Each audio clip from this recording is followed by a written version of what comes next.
Well, good afternoon. We're here at Treebeholt, the start of the Newlyn Downs Branchline. Well, you can tell, probably looking around me, that the Cornish liquid sunshine is once again gracing us with its appearance. But don't worry, because something much brighter is about to come into our lives. As we come out of the winter, for a very special 30th anniversary, one of the locomotives has been receiving quite a bit of tender loving care.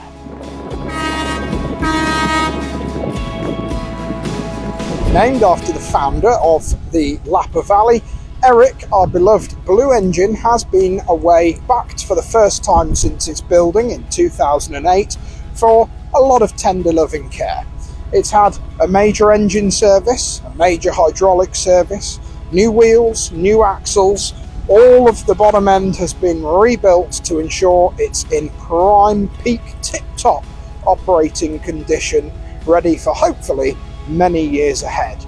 And the eagle-eyed amongst you will also notice it's had a rather attractive repaint into a very nice shade of blue. So join us and ride on Eric this year and enjoy the Newlyn Downs Branchline.